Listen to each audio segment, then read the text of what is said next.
Obat adalah seni. Saya lanjutkan dengan obat anemia yang lain adalah asam folat gitu ya. Jadi pengurangan daripada bentukan asam folat itu membutuhkan reaksi biokimia yang memancing terjadinya prekursor daripada sintesa asam amino, purin, dan DNA. Nah, kekurangan folat ini dapat menyebabkan anemia makromegaloblastik, kongenital malformasi kongenital pada bayi yang baru lahir, dan juga berperan dalam penyakit vaskuler gitu ya. Nah, asam folat itu biasanya dalam bentuk tetrahydrofolat yang dibutuhkan untuk sintesa DNA dan merupakan kofaktor daripada sintesa purin dan sintesa pirimidin. Untuk aktivitasnya, folat dalam bentuk tetrahydrofolat yang dijaga dengan melalui enzim yang disebut dehidrofolat redutase. Nah, indikasi daripada folat ini sendiri adalah untuk defisiensi asam folat, untuk anemia megaloblastik dan wanita hamil. Kontraindikasinya adalah hypersensitivity, anemia yang tidak diketahui penyebabnya, kemudian anemia perniciosa ya. Efek samping, nausea, bloating, rasa tidak nyaman pada mulut serta gangguan tidur. Interaksi obat methotrexate, trimethoprim menghambat enzim daripada reduktase hidrofolat. Lalu phenytoin dan kontrasepsi oral itu mempengaruhi absorpsi obat ini ya. Dosis baik wanita atau laki-laki pada dewasa kira-kira 400 mikrogram per hari, wanita hamil 600, kalau wanita menyusui 500, anak di bawah 8 tahun 200 mikrogram, kalau di overweight itu di atas 8 tahun itu 300 mikrogram per hari. Yang keempat adalah erythropoietin, itu yang dikenal dengan EPO ya, dikenal dengan EPO, singkatannya ini juga oleh Dewan IOC, International Olympic Committee, ini juga kadang-kadang dimasukkan di dalam istilahnya doping gitu ya. Ini pembentukan daripada produksi daripada sel darah merah itu berinteraksi dengan reseptor pada progenitor sel merah itu sendiri gitu ya.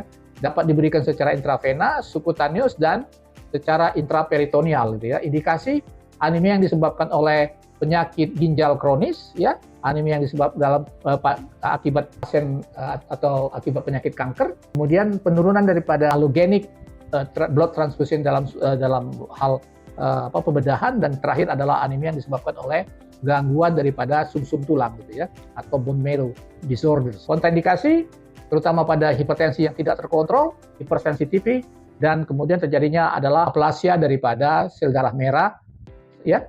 Kemudian efek samping hipertensi, sakit kepala, fatigue, dan nyeri pada tempat suntikan gitu ya. Nah, obat ini juga dapat menyebabkan flu-like syndrome berupa hipertensi dan peningkatan daripada viskositas daripada darah gitu ya, kekentalan darah gitu ya. Tersedia dalam bentuk epopoietin alfa atau dalam bentuk darbepoietin ya.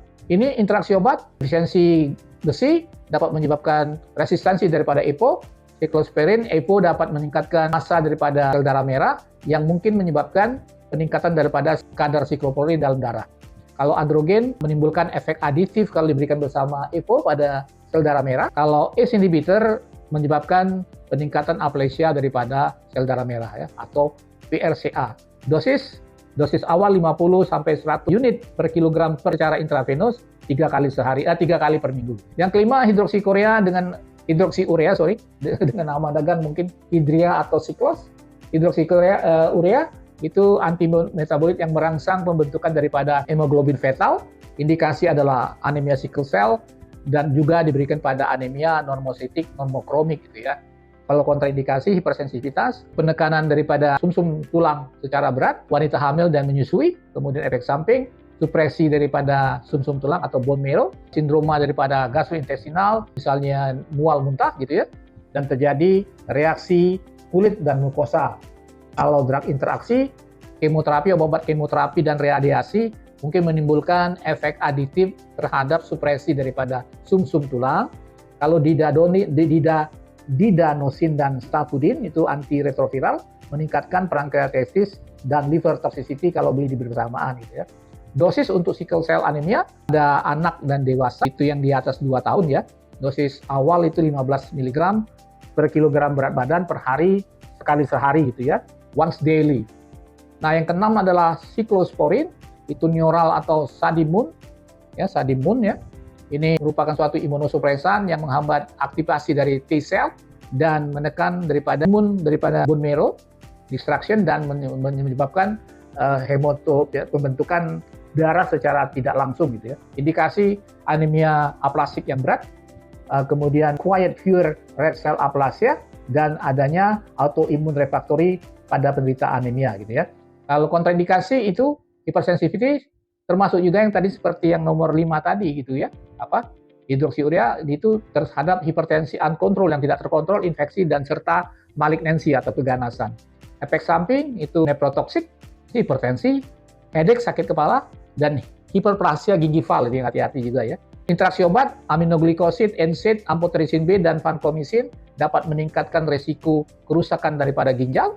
Kalau antifungal azol dan macrolide meningkatkan kadar daripada siklosporin. Dosis untuk anemia aplastik dewasa itu dosis awal 3-6 mg per kilogram badan per hari dibagi dalam 2-3 dosis ya per harinya ya. Nah, tadi ini diperoksamin sudah terlihat untuk yang akut atau yang akut ya untuk keracunan daripada FA tadi ya.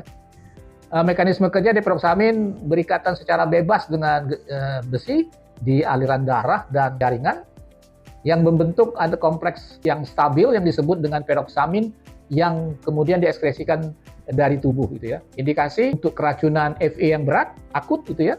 Juga kelebihan atau overload daripada besi secara kronis, kadang-kadang juga digunakan untuk keracunan aluminium. Kontraindikasi, hipersensitivitas, gangguan ginjal berat tanpa dialisa, dan anuria gitu ya.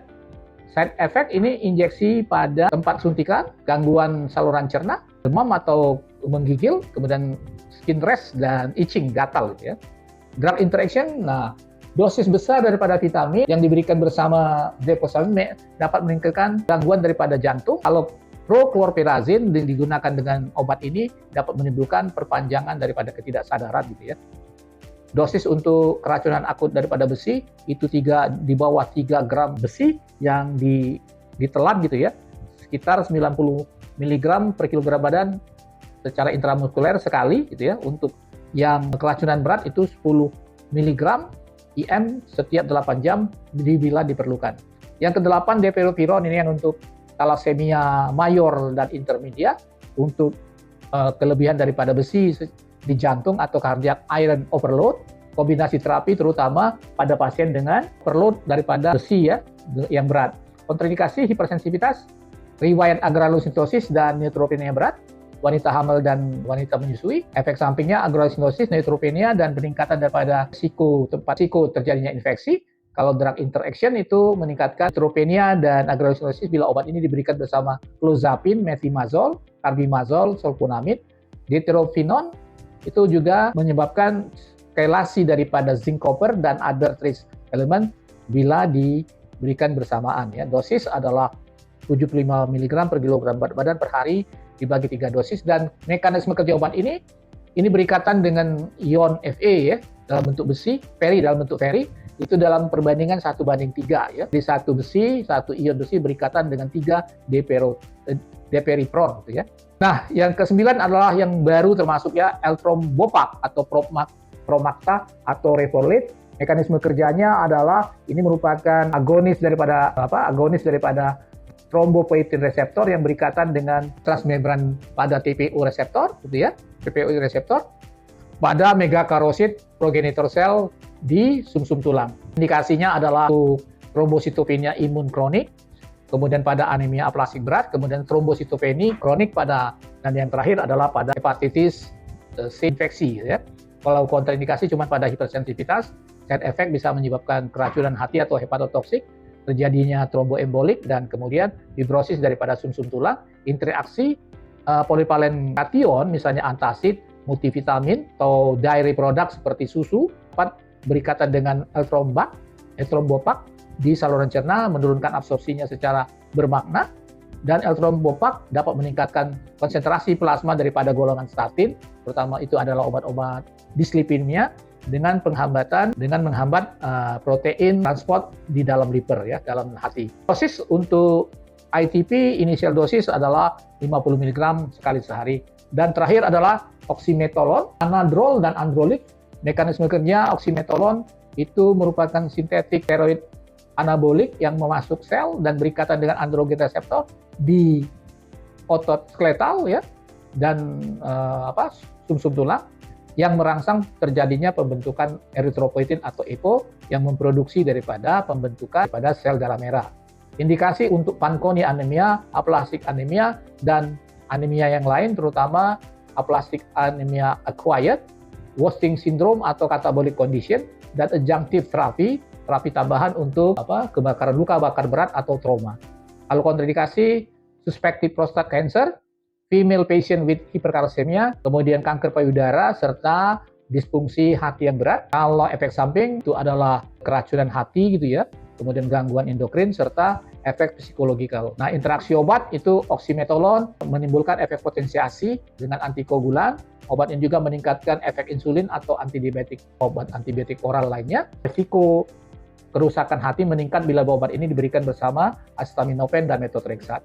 Dosis itu 1-5 mg per kilogram berat badan per hari secara oral. Itu dulu yang bisa saya berikan ya tentang obat anemia ini atau obat kurang darah ini.